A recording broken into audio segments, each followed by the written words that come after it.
Okay, so we are at about 350 BC. So we are now smack dab in the middle of the Intertestamental Period. The writings that we have preserved for us today that have passed canon do not tell us any of the historical elements that happened during this time. So we're calling upon a couple things.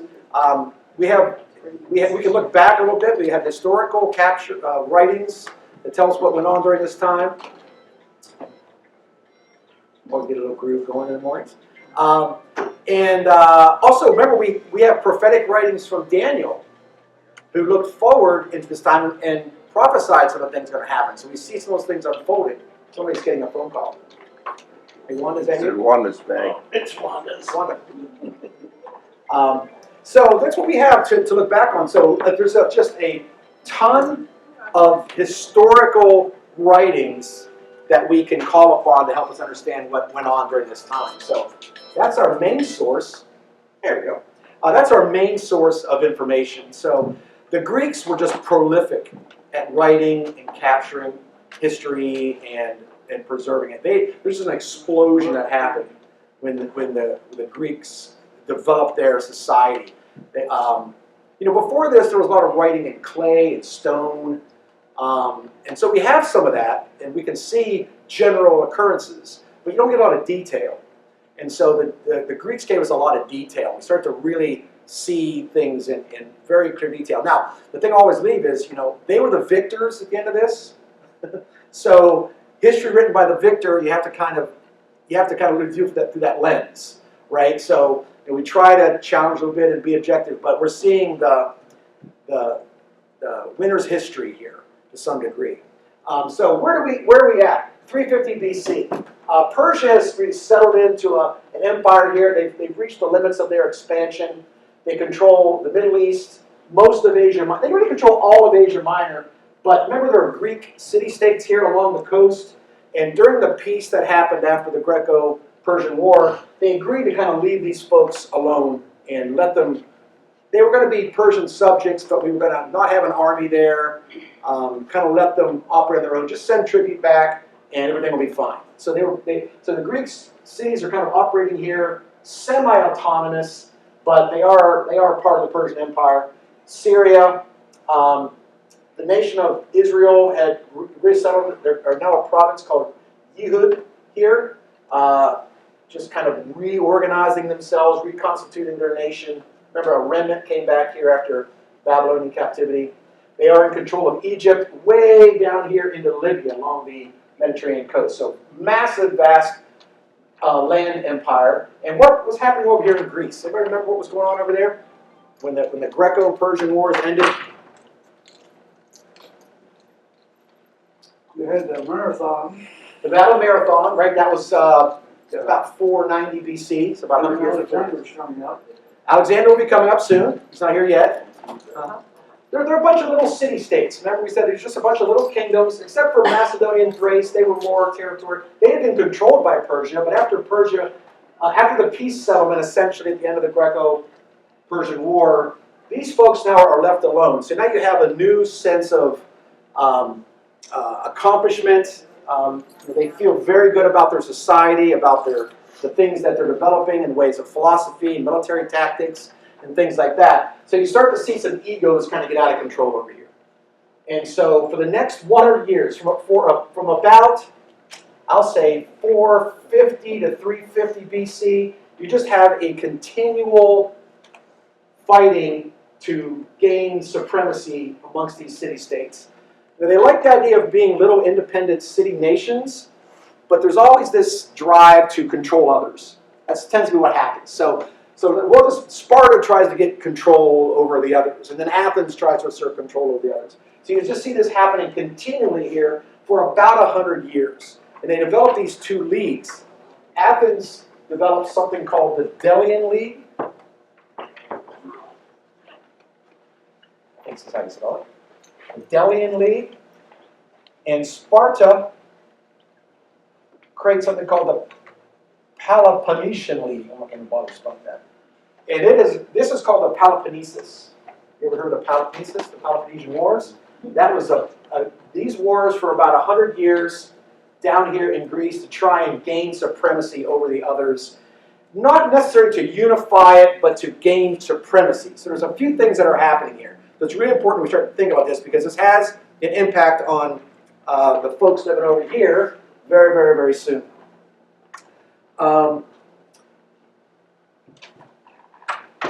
The city-states had been successful in throwing out Persia, right? So now you've got this big empire over here looking across the water at what's going on, this constant warring. And what do you think they do?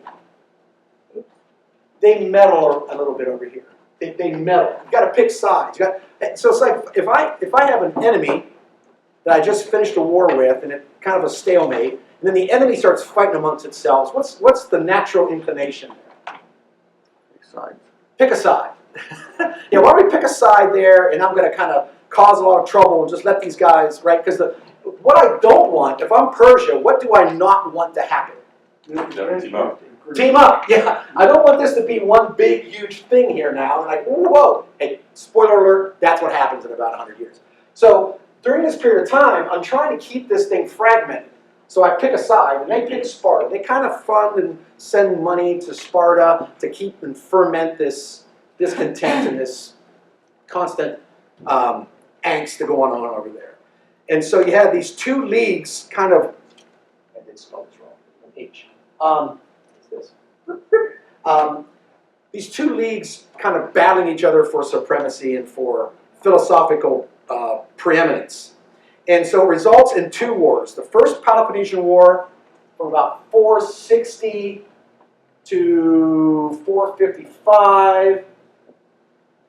That's the first Peloponnesian War. And then the second, that one ends in kind of a stalemate. They settle on something called the 30 Years' Peace, which lasts for about 25 years.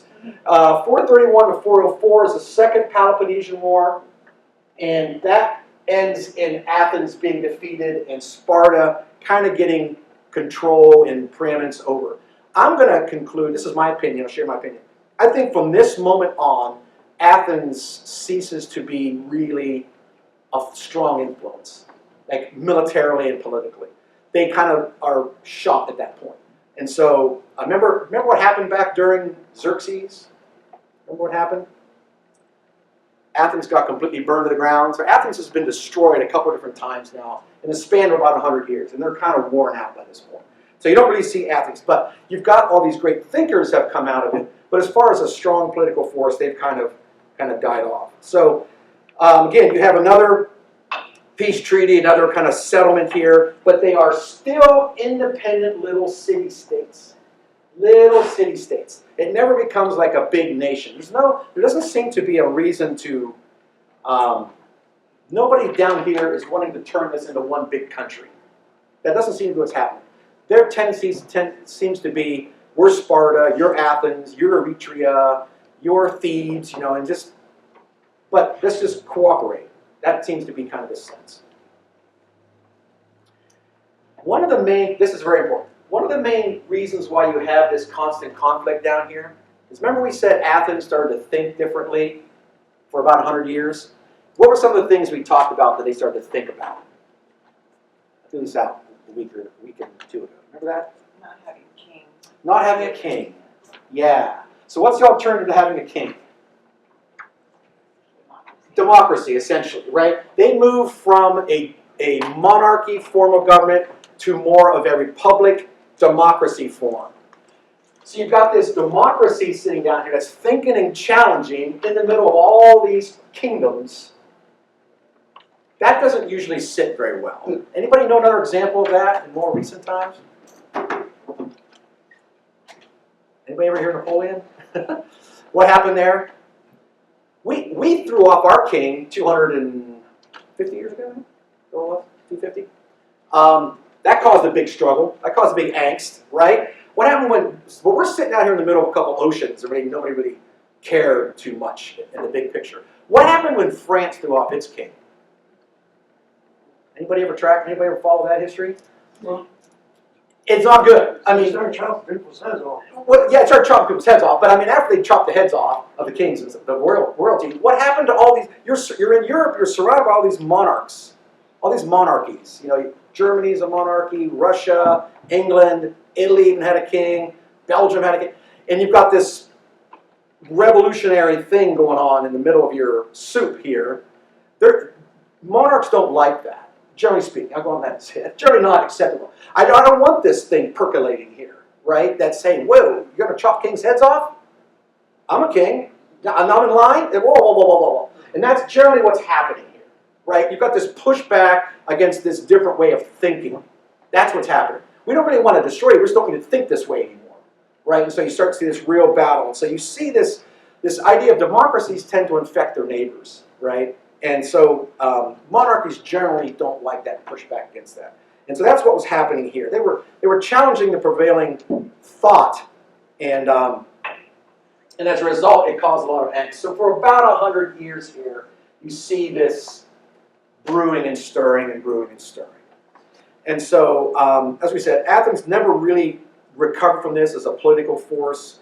They seemed happy from this point on to focus on philosophy and science, and Athens abandons their warlike tendencies. They had been dominant for a couple hundred years, and now they've settled into more of a, we're a lover, not a fighter kind of a concept, right? That's what you see happening here. Thoughts about that? Thoughts about what happened to Greece? Any thoughts, anything on your mind? Oh, if you lose 2 or 3 wars, you kind of tend to get more peaceful. Yeah, you kind of wear out. You think this isn't working, especially when your city's been burned to the ground a couple times. Yeah, exactly. You find a different way to go, and this isn't working so well. And try to convince other people to go that way too. That's right. You try and convince others, follow my lead. Right, this is a better way to go. Exactly. Okay, so meanwhile in Persia, they've settled into being content to be a primary superpower in Western Asia. They've kind of given up their dreams of conquering Greece. At this point, they're happy to just kind of meddle and send money over there and keep discontent happening here across the little pond. Here's an interesting piece of trivia. I wish my map would go. There's something called the Indus River. This is a very interesting piece of trivia. Anybody know what the Indus River? Anything sound familiar when I say the Indus River? Does that sound like anything to you? Oh, close. No, but good guess though. I like that. Indus. India. Yeah. India. India is called India because of the Indus River. So if you look way out here this direction, you would see a very big river out here. That was kind of the limits of expansion. If you went across the Indus, man, you were in like really wild country. You know what I mean? You were going into, danger, really stretching the limits of what you could do, right? So that's where the word India, the term India comes from, is the Indus River. You know what's really kind of like cruel? The Indus River isn't in India anymore. You know where the Indus River is now? Pakistan. Pakistan used to be part of India, and so that was a pretty cool thing to do. When they broke up India, they took the Indus River and took it out of India. So, like taking the Mississippi River out of the United States. Right? So Persia went all the way to the Indus River. That's as far as they went, that direction, and of course they had been stopped here. But they controlled a massive area, and there was a succession of kings. We talked a little about this last week, where there was kind of a cycle going on here for the next 100 years. This is crazy. If you ever study this, it's nuts.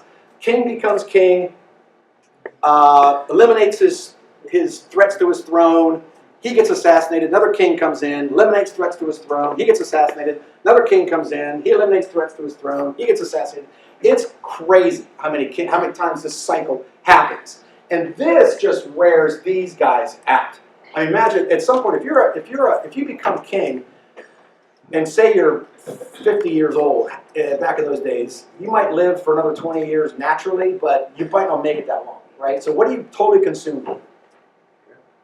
Trying to survive. Yeah, not get killed, right? Because I know there's somebody out to get me. Somebody, it's just nuts. And I share a story. There was one Persian king who had 150 brothers and stepbrothers. He had them all killed when he became king. He killed everybody, right? This is the way these people behaved.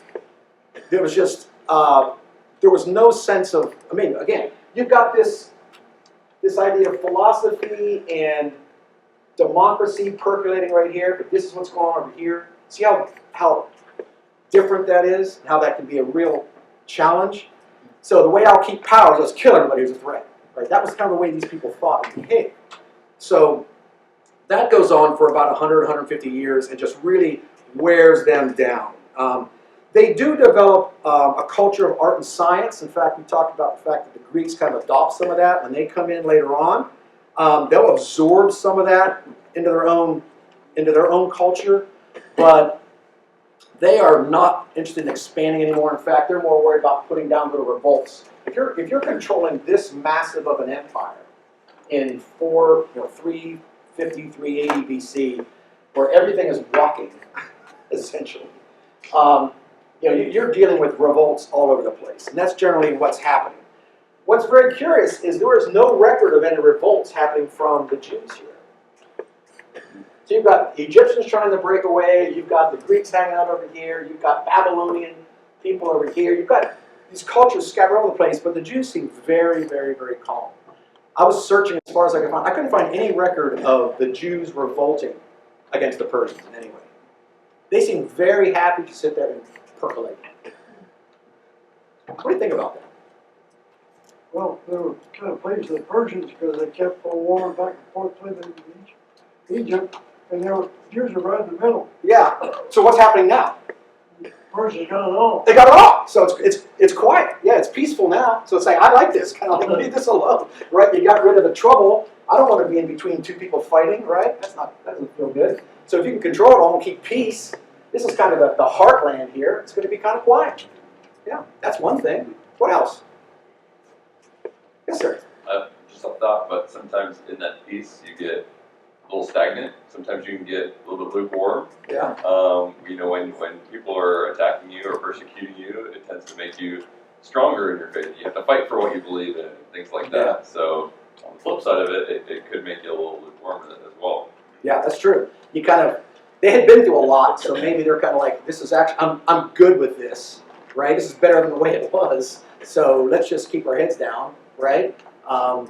Remember, they come back. They don't have an army. They don't have an economy. They don't have a king. We had talked about this every week. I've been hounded on this. When did a lot of their troubles start? They got a king. When they got a king. Now they don't have one. What are they? What is God's people now? It's like a territory-ish situation, or even if that it might just be just kind of a. I almost wonder how much over these years, how much other societies have kind of affected them because they don't. Well, we know their language changed. They don't Yeah. speak Hebrew anymore. They speak Aramaic. We know that happened. How much of like kind of the Persian system affected them and societal norms and things like that. Yeah, did they come back a different, changed people? Probably did, right? If we were picked up and taken off to some foreign land that doesn't speak English, has a completely different religion, and we just kind of had to survive in that, and a whole generation died and they grew up in that, and then that new generation came back, they would go back to Texas. What would they look like? Not like they did before. They would look and feel very differently, right? They spoke a different language. You're hanging on to the religion of your fathers, right? You're just kind of like grasping onto this. Your political system's been eliminated, so you're just a church. That's kind of the way I look at it. You're just like a church, kind of like we are. We're sitting in. We don't have an economy, right? We don't have we donate to do some work, but we don't have a political system really. We're a people We're that autonomous. that live within this other greater society that's kind of moving us around. Let's just keep our heads down. Yeah, that's kind of what's happening, right? Let's just do our thing. Let's reconstitute ourselves and regrow ourselves. No, I argue that not having a king is probably the best thing that happened to them, because now they can just focus on, regaining, their place as God's people, and that's what happens here for a couple hundred years. Since there was no Jewish king, religious leaders filled this leadership vacuum. And that was probably good for them, right? Especially you had this new generation that wasn't even born there, born in a foreign land, came home. So now you've got this, right? The religious thought fills that leadership vacuum. Remember, we talked, the Persians are very happy to leave these people alone, very tolerant, just kind of leave them alone down there. Just send some gold back and some cows, and maybe if we have a war, send a few guys for our army. In fact, there's a really cool cuneiform clay and stone, I guess, in carving of the army that Xerxes took across here. It's got everybody. I mean, if you're in that area, you sent men to go fight the army. So if you're not at war, I kind of like that. You're not drafted. You're not drafting my boys, right? And so that's where we find ourselves. So another thing that happens is an entire generation grows up without a temple. I've thought a lot about this. So they rebuilt the temple down here. What did the temple look like in Jesus' time? Like fast forward. That was a different temple, wasn't it? It is. That technically you call that the third temple. But what had the temple become? A stable building, I'm sorry. solid building. Well, I mean, it was a complex, it was a compound. But I mean, think about just some of the stories. What went on at the temple? Market. It was a marketplace. Okay, we know that. What else? I mean, that doesn't sound. And what if the church building just became a flea market? How would you feel about it after a while? Right? Would it have any? So let's go to the flea market down the church, right? The importance of it being a temple had kind of left. It had left, right? What had filled that place? And money. No. What had filled the special place in their hearts? Synagogue. The synagogue. Synagogue. The synagogue. Okay. So I think about this a lot. Like I have my home church I grew up in has a special place in my heart. And I think about that. I want to go back there. I want to see it. I want to remember. It has a special place. If they leveled that building, that was built in like 1962 or something. If they leveled that building and put a brand new one up, how would I view that building? Not the same. Yeah. Would that be my home church? Would I care to go back there anymore? Really? I'll just stay here. This is my home church now. This place now has a special, right? Especially when I grew up. I think about there's a house I grew up in that's been leveled and another one's gone. It's like I drive by and that's not my home. It's not. They've changed the ground. They've changed the building. This is what's happened to these people, right? So imagine centuries of that. And it does get this wiped again and built again. So this happens over and over and over again. And at some point you're going to say, that's just a building down there in Jerusalem. That's not really my thing. And that starts to happen after a while with the Jews. So an entire generation, right, grows up with a different view of what their quote-unquote church home is. Yes, sir? There were people who still remembered the old temple. I guess it was Solomon's temple. Yeah. And so when they rebuilt it, it wasn't the same. No. And they were really disappointed. But it had to be. I mean, think about it. I mean, there's entire books written about, or chapters and books written about what it took to build Solomon's temple, how grand that was, how amazing that was, right? This just amazing structure. Real elaborate. Rare elaborate, a lot of gold, a lot of, precious woods and things, right? This was a work of art. The Babylonians leveled it, right? So you come back, several hundred years after Solomon, and you're going to build it again. Well, you don't have the funds to rebuild this the way it was. So I imagine it was like, I like the old one better. Can you imagine that? Right? That's not what my father told me. That isn't what looking like the stories my father told me. Right? Imagine you have a whole generations like this. So these people, the point I'm trying to get across to you is these people that come back and that regenerate themselves are not the same. They're not thinking the same. They have different language. Different things start to come into the. They didn't have a Bible like we have today to say, well, this is still the same Bible. It was still being formed, right? It's being organized. So you have a changed people coming back. Yes, sir. They didn't have a problem with idolatry anymore. Yeah, they might not have. Why do you say that? What's on your mind? That last captivity that they went into cured them of idolatry. Oh, I see what you're saying. Oh, problem with yeah. That's a really good point. That's what you're saying. There doesn't seem to be any going back to putting idols in there anymore. Yeah, that's a good point. Yeah, they got a wake-up call. They will. Yeah. Any other thoughts about that? It's a good point. Any other thoughts? Yes, sir. I kind of think of, you mentioned your hometown, and I go back and think of like Portales and Portales, New Mexico, these little small towns, they kind of have, they're centralized around their courthouse a lot of times. And kind of back in the day with the synagogue stuff, wasn't that kind of like the central hub? So a lot of times of the town, it was that, Yeah. was that synagogue. So, Especially for that people. Yeah. I'm sure it was built in their community. so I think it's kind of those small towns Mhm. that we hailed from, but instead of a courthouse, maybe a synagogue, but a lot is around that too. You have all, a lot of these shops and whatnot usually around. You live nearby it, you go up looking at it, and I mean that's you're right. I mean I think when I think of Prescott, I think of the courthouse square. I think of the county seat of my town. I think of that courthouse sitting there. I think if you've ever traveled, an old country, that's the way they look. You've got the church, you've got the plats with the church, and that's their image of that community and that town. And so this is what you have now. You have growing up with a different impression of what my faith is and looks and feels like versus what their ancestors had. And so an effort to consolidate the writings of the Jewish people was undertaken during this period, probably done by 350. It's what a lot of scholars think, probably by about 350, that the effort to consolidate it was done. The books of Daniel and had been written by this point.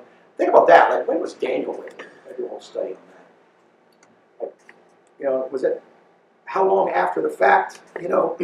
So there has to be a moment within which this all gets consolidated. When does this all happen? Probably by 350. Because something really crazy is going to happen after this. You kind of have to have everything organized and done and put away by this point. We talked about, I've got company come over for a banquet, for a get-together, for a cookout. If they're coming at 7 o'clock, I need to have everything ready to go by 6:45. Right? Because company's coming at 7 o'clock. That's what's happening here. Company's coming at about 3:30 BC. Company's coming over, and so everything needs to be ready to go. Because after that, it's going to get completely turned up on its head. And so we're working towards this moment when everything gets kind of turned upside down on its head. Also, there begins to be the creation of a practice of copying and preserving the scriptures starts to happen here. Because how was that done before? Think about before the Babylonian captivity. Scribes. Yeah, the Levitical priesthood, essentially, right? They had a job to do, and that was it was all contained and flowed through them. Everything flowed through the temple, right? Well, after that, there has to be a different mechanism, right? And we've been scattered a couple times. Hey, let's get a method for organizing this, because we might get scattered again. And we're going to see that happens again. And so thank goodness they did that, because when they get scattered again, we've got a way to copy, we've got this process in place. It's not as good as the Masoretic, which will happen after the Romans wipe it out. That's even crazy. We can talk a bit about that if you want, about the process they have now. So, I'll digress for a second. The Dead Sea Scrolls that they found date to about 200 BC, so it's after this. They are accurate, but there's a different preservation style. We can kind of tell. It's kind of like the difference between maybe translations, right? I mean, they're the same Bible, but they read a little bit slightly differently. And so we can tell that their preservation style was slightly different. So they had put some things in place later on that weren't in place. But you can see that there is a process starting with regards to copying and preserving and some traditions that are starting to form about this time. Well, you didn't need it before. It was all in the hands of the people in charge. But now you need to have something like that start to develop. So again, we need this later on, right? We're going to need this at a later date. So it's good these guys start doing that now. Remember, their language was almost forgotten. And that's really something. I mean, if you're going to really maybe shed a tear about, that's something to shed a tear about. Like, could you imagine we get conquered and a group of Americans get taken off into foreign land, in the English language, we come back speaking a different language, and English is almost forgotten. We've got these writings. It's in this weird language that my kids don't read anymore. I don't read anymore. This is the language my parents spoke, but it's not my language anymore. But it's what all these important documents are in. And that's a hard moment to be in. So you've got this, but the religious leadership is not the king, right? They can't like command things. Remember, Cyrus made Aramaic the official language. The king commanded the language. So everything's done in this language. But all my writings are in a different language. How do I ensure this survives? That's a tragic, sad moment, I think. But somebody really worked on that, and you can see the priesthood, whoever that was in the priestly role, tried very hard to pass that on. Be like, yeah, I know we're not speaking English out here in the society. I'm going to teach my children English, and I'm going to keep that language, in the household or in the church. And that's what was happening during this time. Thoughts about that? Anything come to your mind? Think about just even the language change. Yes, sir. Did the Septuagint come about? Yeah, we're going to look at that. That's after Alexander the Great Hellenizes everything, because you're about 2 chapters ahead. The Septuagint was a Greek translation of the Hebrew Bible. So the Greeks aren't there yet. So hang tight on that. About 200. What's the system they set up where they put a numerical value on everything? It was the Masoretic. Yeah. Masoretic tradition, yeah. They basically numbered every letter. And they not only numbered every letter, they would say this is the middle letter of the line, everything, but it's like your line has to look like this. You know how, like, if you're going to type something now, I don't really care that the computer respaces for me. No, their line contains these words. And this is the dead center letter. To that point. And then if this parchment ever got damaged, it was ceremoniously burned and buried, which is why we don't have any Hebrew writings that predate about 800 AD. 800 AD is about the oldest Hebrew writings we have until the Dead Sea Scrolls. The Dead Sea Scrolls pop up. Oh, we've got something from 200 BC, and it matches that. That's pretty cool. That's the important thing. Yeah. Good point. Any other thoughts?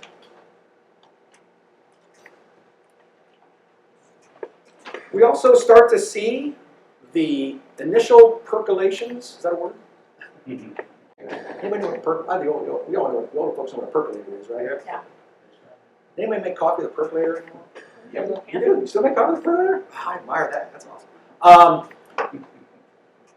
We start to see the origins of political parties and religious parties and factions within the Jewish group. For about the next 100 years or so, we start to see that. So imagine you've got a couple generations. So you had this thing come back, Ezra leads us back, everything organized, settle down, calm down. What happens after a couple generations? They forget, yeah. What else? Oh, look at the true side. Yeah. Somebody comes up with a new idea, and so it's like, whoa, I like that idea, I don't like that idea, and start picking sides. And that's what happens, right? And so fast forward 400 years, what we see right here ends up with the Pharisees and Sadducees, essentially. Okay? But it begins right about here. Right about here is where you start to see people going, are we interpreting this right? Am I reading that right? I mean, think back to the original origins of the church, and they were probably pretty aligned, but after a couple generations, what happened in our Christian church? What happened? Changes. We start to go, wow, are you reading that right? I'm not sure you're reading that right. I have another idea. Oh, hang on to this. Whoa, that. And so you start to see that happen. Just again, spoiler alert, the Pharisees and Sadducees were just political denominations, essentially. Religious denominations. That's what they were. They were groups of people who were interpreting things, and then it created an opposing viewpoint. So you start to see that happening here, right around 350 BC. You start to see this kind of stuff happen. But even so, at this time, religious leadership seems to be unified, and the people find themselves, struggling to maintain the Jewish heritage. Any other thoughts about that before we launch back over and shut it off with Greece here real quick? Make sense? Follow what's happening? So again, we've got stability, we've got heritage trying to be restored here. We've got Persia keep trying to maintain peace and harmony. One big nation, essentially. with a bunch of different factions. So there is a, going out and putting down revolts every once in a while. For the most part, you don't have open warfare. Things have remained pretty stable over here since the Second Peloponnesian War, until somebody by the name, you may have heard this name, Philip II of Macedon. He is Alexander the Great's father. He's a Macedonian. So remember, up here, these are not city-states. These are large kind of kingdoms, okay? He develops a method of warfare which essentially becomes invincible, especially by a rights, equal-sized power. So-called the phalanx. The phalanx. The Greek phalanx. Have you ever heard anything about that? He developed something called the Greek phalanx, which essentially is like a super weapon way to employ your troops. And so he starts to consolidate and expand. And he sees all this warring and fighting down here, and essentially from about around this time, 350 BC to 340, he launches a campaign to unite all of these into one big kingdom with him as the head. And he's successful at that. So but until about 338 BC, things are pretty stable, and then he goes on his rampage, conquers and consolidates all of Greece under Macedonian control, with the exception of Sparta, which is kind of interesting. Sparta, we'll give him this little land right here. With the exception of Sparta, he consolidates the rest. And there's some debating over why he could have easily overrun Sparta. There's some questions like, why leave it there? Because the Persians do mess around a little bit, still messing around. One is leave it there as a symbol, perhaps. Not worth messing with. We'll have too much trouble if we do conquer them later on. I kind of look at it like, this is the one that the Persians are funding, and it's like the final trigger. If I take these guys out, that could activate Persia, right? I kind of believe that's the case. Whereas if I just leave it alone, Persia won't go active. You know what I mean? It won't activate them. Just kind of leave them alone and let it, we'll save them for later kind of thing. So, now his son Alexander, my pen is running out. Alexander is one of his cavalry officers. He's young. He actually leads a cavalry charge in one of the great battles down here. So he kind of makes a name for himself. But Philip eventually overruns all these, and he creates a league. That's kind of the method that these guys use. They create this league. He calls it the League of Corinth. Corinth sits right here at the neck of this Peloponnesus. You've heard of Corinth many times, I'm sure. There's a couple books written by those guys. But he establishes himself as the leader of that, as the League of Corinth. And you have somewhat of a stable situation as he consolidates all this. But in the back of his mind, we talked about this last week, that the Greek mainland here has been humiliated by the Persians, right? He's got it in his mind, I'm going to go exact revenge on these guys. I am going to get this into an equal military power and do my thing. So his whole plan was to do that. But he dies in 336 BC, probably poisoned by a lover. That's what we think happened. And then his son, Alexander the Great, wrestles, or he's not the great yet, Alexander wrestles for control. So there's some warfare that happens all through here. Again, you've got the same cycle, right? King is assassinated, power struggle for the throne, threats eliminated, throne stabilized. You got exactly the same thing. These guys behave essentially the same way. So by about 336, this is the date, remember, 336 BC is when Alexander then becomes king of Macedonia and all of Greece. And from that point on, he is in charge. 336 BC, Alexander. Thoughts, comments about that? That's how it happens.